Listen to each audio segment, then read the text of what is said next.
Right. We have another new chapter of After School Dice Club. In the last one, we had a lovely adventure playing Telestrations, one of my favorite board game, social activity, party games, whatever you want to call it.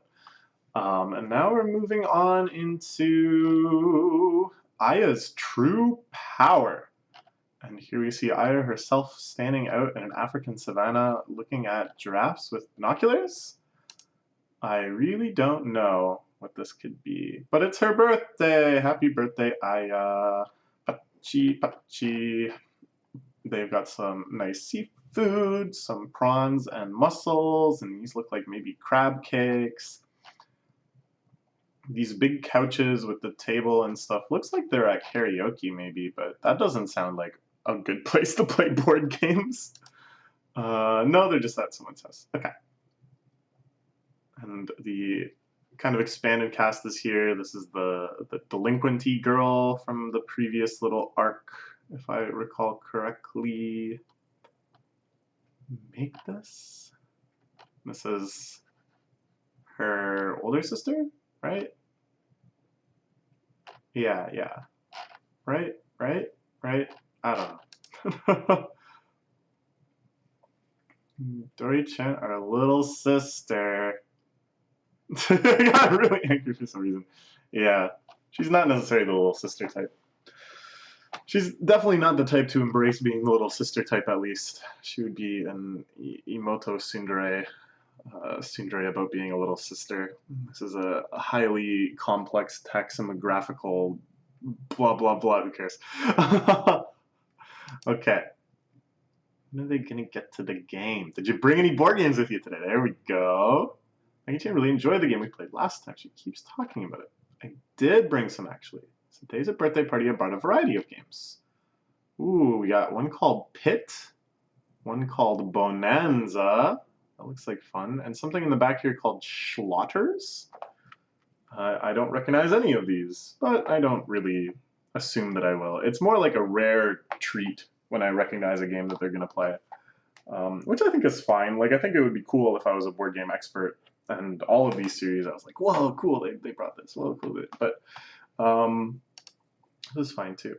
Ooh, Fuana. Fauna, there we go. Trivia game about animals. Animal trivia game. Oh! So this is where her power truly shines. Okay, well, let's see how I can do. I think I know a decent amount about animals. I watch Tier Zoo all the time. Let's see. Trivia games aren't really my thing, but it's her birthday. All right, they're gonna give it a try. Trivia game about animals. Oh, I like this map. I love any map that's like, or board that's a world map. For some reason, I think that just is very cool. Like, you know, Risk and stuff. For some reason, that was one of my favorite things about Risk is like, it's like the real world. Like, this is what the world actually looks like to varying degrees of accuracy. The goal is to guess 4 different traits of the animal shown on these cards. First one is its habitat. Take a look at the board. See the map is divided into different areas. Place your marker in the area in which you think the animal lives. This is the total number of habitat areas.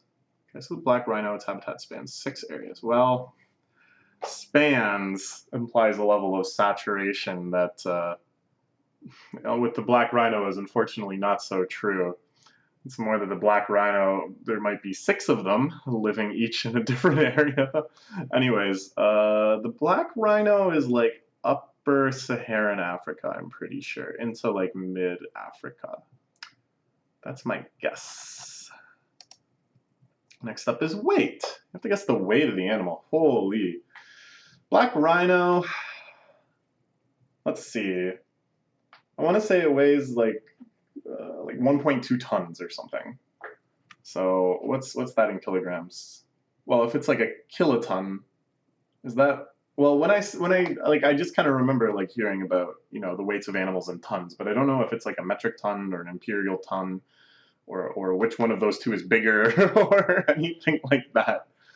All right, it's way, yeah, but I'm gonna say like 1.2 tons, and then whatever answer they give, we'll see if that converts into either form of ton around there, and see how we did.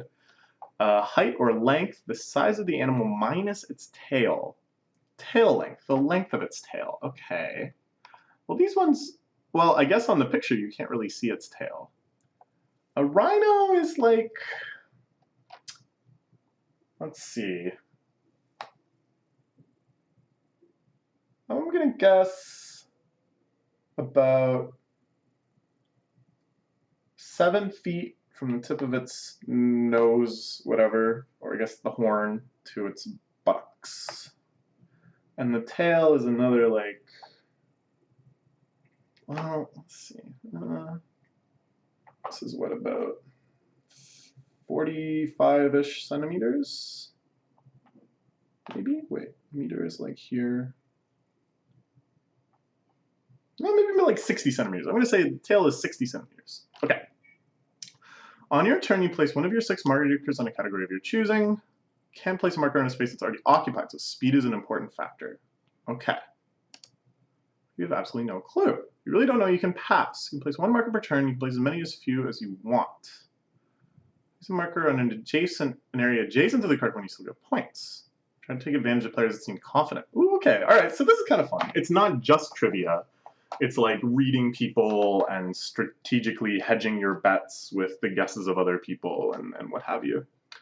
Correct answers will score you points. However, markers that do not score any points will be removed from the game. Get carried away and place too many markers, you might run out, so be careful. So that's kind of cool too. You know, you have to bet on how confident you are. You're spending resources. All right, okay. This game's got some stuff going on. Hey, wait, I wanted to find out about the black rhino. Okay, let's do our own investigation quickly. Black rhinoceros. Oh no! All right, well, okay, so the current black rhinoceros range is much more sub-Saharan Africa, like southwest Africa, or southeast. And I know, yeah, I guess it's southeast. Jeez. With populations in mid-Africa becoming quite depleted. Okay. 9.8 to 12.3 feet in length. Wow. Okay. Okay. An adult typically weighs 800 to 1,400 kilograms. All right. I'm gonna say that was pretty good. 1.2 kilotons, I guess.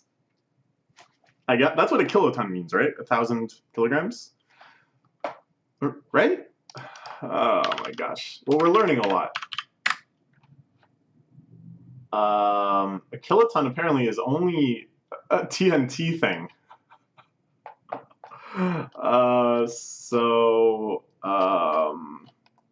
I'm getting all mixed up. Okay, what's a kilo? Tonnes. Oh, okay. So a metric ton is 1,000 kilograms. Yeah, okay. I'll take that one. I got the weight. I underestimated the length and I overestimated the region. And I kind of shifted the region north. How about its tail length? Is it even going to tell me that? Doesn't look like it. All right. Anyways, let's just go in. I'll give myself 1 point. I'll start with the birthday girl. The first animal is a leopard. Oceloto. Ocelot. Oh, okay, an ocelot. Okay, all right, the ocelot. Oh boy, I don't even know where leopards live. Okay, let's see if we can figure out all of these. They live in kind of like I think like around India and stuff, like Southern Asia, in rainforests and stuff. Maybe they're like, they're not huge. They're not as big as a leopard. I'm gonna say they're like 1.3 meters in length, 1.33 meters. I'm thinking like This minus the tail, and then the tail is like another 75 centimeters. Okay. The weight, oh boy, pretty light. I'm gonna guess like 35 kilograms. All right, let's see. She instantly slams down a location. Where is that? I can't really tell based on the shape of the map. Enderusima. Oh, okay, all right. I'm kind of right. So just sort of like kind of Nepal type area, I think. The Caribbean Sea, Guyana. Okay. Ocelot lives in South America. Wait, what? Oh, oh my God. No, I got so messed up. I got so messed up.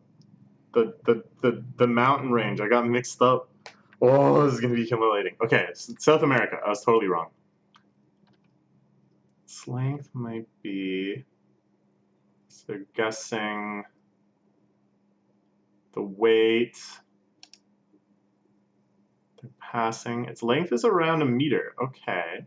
Tail is 30 centimeters. Oh, shoot. Oh, well, these are just guesses that they're making, but these sound pretty reasonable to me. If you don't get anything, you might lose all your markers. They might be out of the game. Fill your markers back up to 3 before the next round, but still, yeah, it's a pretty major limitation. So they've covered South America. They're guessing between like around 50 to 60 kilograms. So the guess ranges go up like algorithmically, it looks like. This is kind of a cool game. So the bottom one is tail length. They're guessing like 20, 30. I think it's longer than that. Because it's like a counterbalance tail. So I want to say it's like probably a good third of the length of the total body, if not more. I would say it's maybe even half the length of the rest of the body. Okay, let's see. Let's check the answers. All of their answers are correct. Okay. Today's the day I reveal my true power. Animal trivia. Dad is a wildlife photographer. Dang. Lots of pictures of wildlife. Very cool. Daddy took all of those. Even pictures of lions in Africa?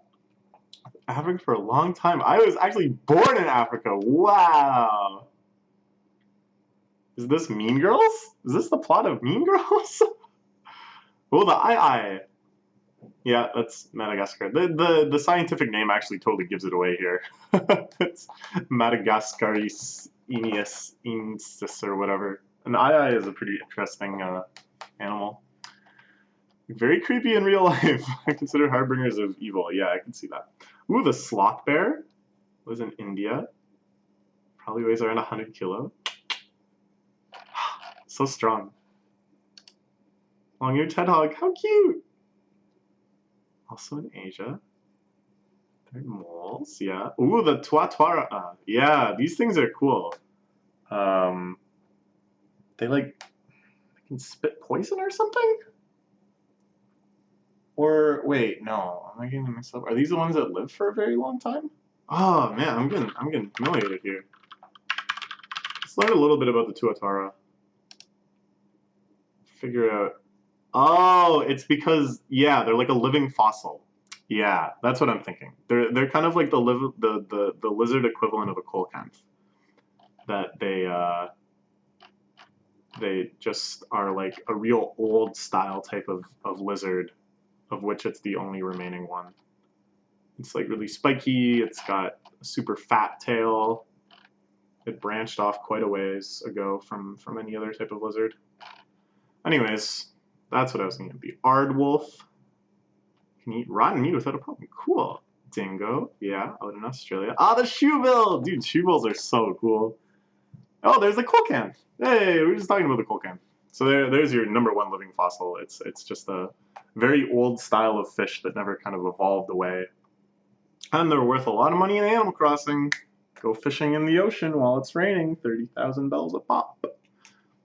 Shoebills, though, also kind of a living fossil. They're kind of an old style of bird, I think, and they really look very dinosaur-y, you know? Like when you look at a shoebill, it becomes very apparent just how recently dinosaurs and birds actually split. We've had 120 points already. Wow, who could have known that I is actually good at something? Oof. That's pretty mean. Do you have anything more difficult? Even more obscure animals? This one. Ooh, something she's afraid of? Is it like a tarantula or something? Or no, it'll probably be like it's something sillier that that it's bizarre that she's afraid of it or something. Oh, a snake. Yeah. Scared of them ever since we saw a cobra kill a water buffalo back when we were living in Kenya. Jeez. This is a traumatic little glimpse into her childhood. Yeah, that would freak anybody out. The cobra rearing up and flaring. And the green mamba, that's quite a venomous snake too, I'm pretty sure. Or deadly in some regard. I think it's a biter, not a squeezer. Since that day, she can't even look at pictures of snakes. That is quite traumatic. And the bullying begins. Midori, who is not accustomed to losing at games, especially so humiliatingly badly to Aya, leaning in to her hebiphobia. I don't know if that's actually what it's called. Almost certainly not. What's it actually called? Ophidiophobia. Fear of snakes. I see. Yeah. Yeah, it's kind of interesting. There's been some theories that our eyesight evolved specifically to look for snakes, that a lot of the kind of details we most rapidly and readily perceive are things that would help us avoid stepping on a snake when we were in the prairies of our motherland, out for a hunt and what have you. So, yeah, snakes and humans. Ooh. So I wonder. You think about the serpent in the Garden of Eden that tempted Adam and Eve to eat the fruit of the knowledge of truth and evil, of good and evil. That what really this is a metaphor for isn't eating the apple, but the important part is seeing the snake. That was the threshold of intelligence that they passed through and made them unsuitable for life in paradise. All right, Christianity. See me with this one. See me with this hottest take on the day that Evangelion comes out on Netflix. I'm upending the whole Bible. Okay, anyways. Or at least Genesis. So there's a bunch of snakes. Horned viper, python mortis. Yeah, she's going way too far. This losing night must have frustrated me more than I realized. Tori-chan, you jerk! Oh, happy birthday. What'd they get her? Easily bribable. Oh, that's so cute. Clover earrings and a clover hairband. How nice. How nice. Pick them out together with Midori-chan. Even though she used such a bully, deep down they're all precious friends. Nice. Wow. How nice. Thank you. I love you both. What a nice series. Ooh, is she challenging her trauma? Is she challenging her phobia? Oh no, just looking at some old family photos. Such a crybaby when you were young. Never doubt had to go abroad from work. You cling to him and cry your eyes out at the airport. Never knew when he'd come home. It's been away a lot longer than before this time. I wonder if we maybe should have gone with him after all. I miss him, but at the same time, I'm really glad we came here to Kyoto. Because of the friends she made. Yeah. Aw, she has a photo with them even. How nice. Ah, how nice. Alright, wonderful chapter. The game they played seems like a lot of fun. It's one of those, like, trivia games can be kind of boring, you know, beyond just like challenging. If you just don't know a bunch of stuff and you just keep saying, "Well, I don't know," it's not really that immersive of a game experience. So ones where there's still some sort of strategic element, even if you don't know, like there's ways to make kind of an educated guess or whatever. It's neat. Trivia game, you have to guess the habitat, weight, and more of 360 real-life animal species. So yeah, I think the key is that it can be fun even if like nobody knows the answer. That you still have to make a guess, and your guess can be hilariously incorrect. Minor species the most people have never heard of. No choice but to guess based on the animal's name and picture. Yeah. If your knowledge of world regions of animals is limited, and even if you're playing with animals you've never seen before, you can always take a wild guess. Both the joy when that guess turns out to be right, and despair when you're completely wrong are part of the fun. Yeah. Yeah. You only use around 10 of the 360 cards per game, so it'll be a long while before you start seeing the same cards. Key to winning is growing up on the savannah. Oh, that sounds fun. All right. And here we have a little bonus chapter. They're playing Animal Stackers. I had one of these as a kid. A nice wooden set, different animals. You gotta stack them up. This is Nakamichi. This is the author of the series. 2 years since I discovered Cockroach Poker at Tokyo Hands. Tokyo Hands is like a chain of kind of like artsy, craftsy type stores. They have lots of like gift stuff, lots of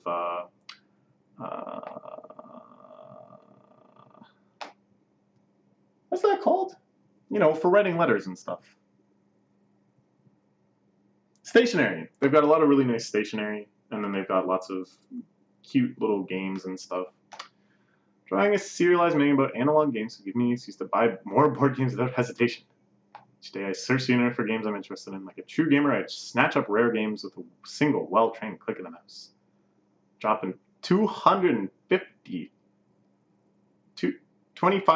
yen. 25,000 yen on a board game. I was actually playing these games. There are a few hurdles I must overcome. Most importantly, I don't have anyone to play them with. Ah! No, my friends and acquaintances are into board games. No, how sad. Some practice, you can play 4 games by yourself, but this is not fun. Started hosting a game meetup twice a month. Oh, nice. One of these monthly meetups is open to the public, meaning anyone can participate. It's allowed to meet very different gamers and I get to try various games they bring to the meetup. Because of this, the number of games I've played has all increased rapidly. Well, how wonderful. What a great solution to just host a meetup like this. You know, you gotta be the change you want to see. Be sudden, but I'll now announce my top 5 games I've played recently. Ooh, okay, this is exciting. 5th place is Oregon. Easy to understand. Frankly, I love it. Pioneering the Wild West. Sounds nice. Carcassonne, I've played that. Making cities by connecting tiles. It kind of takes a little while to get into it. It's like a game that's simple enough to pick up, but only really gets interesting once you start playing it with like some intent, like once you've got a good system of what works and you're also playing against other people that have a good idea of what works, and then there's much more of an interesting, what am I trying to say here? Meta? Yeah, like a meta game that develops. 3rd place, it's Celtus. Ooh, a Celtic themed game. Interesting. This is a pretty simple, but plenty of difficult choices, which I love. Never heard of it, but sounds quite wonderful. Agricola, I've played that once before. My farm was harm indeed. My farm was a complete disaster. I tried to play like aesthetically, you know, like I often want to play these games such that I'm just kind of expressing what I want to do, and such I just had like a bunch of sheep and stuff running around. This is no good. This is not getting me anything. But yeah, this is an incredibly deep and complex game, one that I know that I've not even perceived the outer edge of. So I don't know. I don't know if I'll ever play it again. It takes a long time too. The game I'm enjoying most at the moment, Asara. So in a magical realm, you'll be using the buyer cards in your hand to buy tower parts and construct towers. Game with some tough choices and never feels suffocating to be enjoyed by anyone from beginners to experienced gamers. I highly recommend it. Ooh, never heard of that one either. These are all interesting ones to consider. Current top 5 favorite games. Nearly the current ranking. Mountain of famous games I've never played. Says top 5 might change as soon as tomorrow. I haven't played some of the games in this top 5 yet. I've been trying them out at least once. Nice. If you like that game, you might also like this one, Nakamichi-kun. Games sommeliers out there to send me recommendations. Nice! You can follow him on Twitter. Manga is such a beautiful medium. It's like right on the edge of accessibility in terms of, you know, the author is just putting out a product which you buy. The author is pretty much pseudonymous, and the readers are just synonymous mass. And yet, it's never such an overwhelming audience. It's never such a huge distribution that you lose the opportunity for this personal connection of just saying, well, this is my Twitter. You can come to these board game meetups I'm having. Of course, this mangaka is much more social, I guess by nature of what they want to write about, than many other mangakas that would just be like, I have no time for this. I must return to my work. But it's pretty beautiful. All right, let's look forward to Volume 3. I really love this series. I'm learning so much. Here's the cat licking itself for some reason. Just a little slice of life. Okay, that's all for now.